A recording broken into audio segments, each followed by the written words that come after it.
The state legislature is trying to increase penalties for domestic violence and to strengthen supports for victims. This follows the case of Jared Remy, a repeat offender who got off lightly before allegedly killing his girlfriend last year. To discuss the bill and why it's needed is a guest who works with victims in the emergency shelter program in Boston, Casa Myrna. We'd like to welcome the executive director, Stephanie Brown. Thank you very much for being with us, Stephanie. Thanks for having me. I mentioned one case, but I guess the term that we heard about this bill is that it fills gaps. What about those gaps? Yeah. So I think we see hundreds, thousands of cases like Jared Remy and Jennifer Martell. I think there are lots of gaps in the criminal justice system. I think there's lots of gaps in our cultural response to domestic violence. So this legislation particularly is looking at filling the gaps around communication, around making sure that different parts of the system communicate with each other, are tracking abuse and abusers, and that there are more services built in for victims of domestic violence. Well, of course, there's also concern out there about what seems to be an uneven playing field for justice. Jared Remy, a repeat offender, but repeatedly put on probation. Carlos Enriquez, a first-time offender with misdemeanors, he goes to jail. So how do you explain that? Right.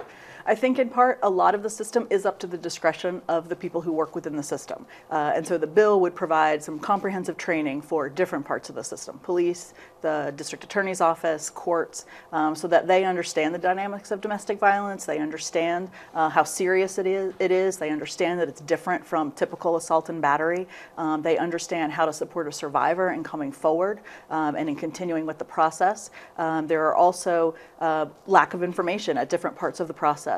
So if the district attorney's office doesn't know that this person the abuser has a history, then their work may not factor that into that. And so the bill really is about holding abusers accountable, but also making sure that the system is aware of sort of the abuser's history of abuse. Well, in the case of Jared Remy, we hear that he was let go in that last case before the murder, and the reason was supposedly the victim did not come back the next day and ask for a restraining order to be extended. Yeah. Now, I know there could have been different kinds of reasons for her not coming in there, so with all our hindsight now, is there a better way to handle a situation like that? Yeah, I think first we have to reframe how we look at the situation. I think that typically we say she chose not to come, she didn't come to court, she was not willing to come to court or to reissue the restraining order, and instead we should be looking at whether or not she's able.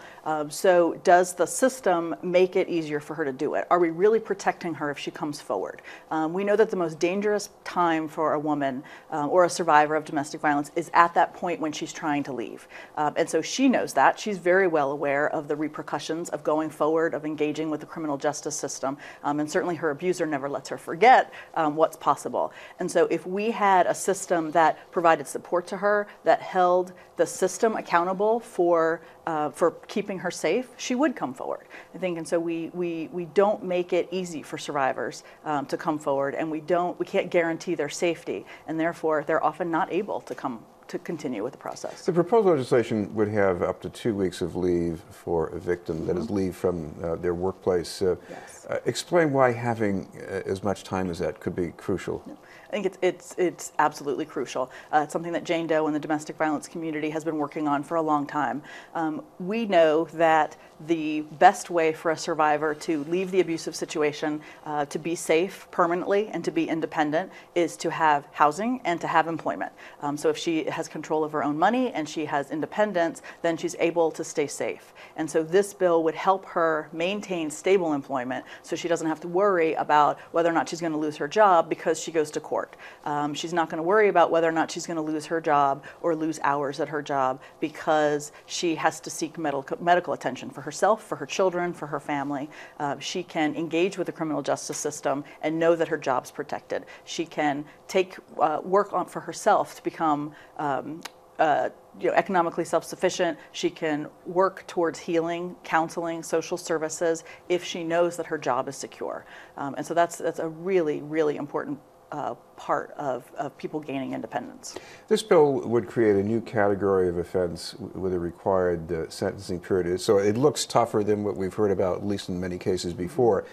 But how do you define that kind of an offense without coming down too hard or even letting people off too easily? Mm-hmm. Well, I think it's really important to understand that domestic violence abuse is very different from assault and battery. So it is important to have a category of abuse legally that people are looking at and people are thinking about. We know that domestic violence is a pattern of sustained and increasing controlling behavior, violent behavior. And so the survivor is in a relationship with this person or has been in a relationship with this person. They may depend on the abuser for financial means, for housing, for transportation. So the relationship is very, very different between a domestic violence survivor and their abuser and sort of a typical assault and battery case. And so it's really, really important that we do, throughout the system, understand the difference between domestic violence and typical assault and battery. What about the training provisions in this bill? I think they're really important. I think it's really important that people throughout the criminal justice system really understand domestic violence, understand what survivors go through, understand how to hold abusers accountable. But I also think that training alone isn't going to do it. So training and sort of the other changes in the bill are not alone going to solve domestic violence, and they're not going to prevent it. Along with that, and some of it is mentioned in the bill, that we really do need to support domestic violence programs and social service programs, because we have to make sure that survivors have a place to go and that there is prevention efforts going on. Well, even looking beyond the bill, what about the prevention? If you were to look at that and say there's a big prevention gap we need to work on, what would that be? Yeah. I think education is huge. So education, there's some provision of it in the bill, but education with middle schoolers and high schoolers about healthy relationships, about what that looks like, about what to do, I think for the public in general, what to do if you think you might be a victim or you're a victim of domestic violence, or if somebody you know is. I think most people are afraid to ask questions and they're afraid to try to help somebody because they don't know what to do. They don't know what resources are out there. So if we could educate the general public about what to do, about how to support somebody, about how to not let abusive situations pass by, about how to name abuse, particularly men. So, men, we have, there's a white ribbon campaign going on where men pledge not to be abusive. And at the same time, they also pledge to call other men on abusive behavior. So I think prevention includes creating a community intolerance to domestic violence so that people understand that it's not okay and that it shouldn't be tolerated. So that, again, the responsibility for ending it isn't on victims or potential victims. And if people do have questions or if they really need some help, there's a way they can call, or you have a hotline? Yes, so Casa Myrna operates the statewide domestic violence hotline. It's operated 24/7, English and Spanish, anonymous and confidential, and the number is 1-877-785-2020. Thank you very much for being with us. Stephanie Brown from Casa Myrna. We'll have more news in just a moment.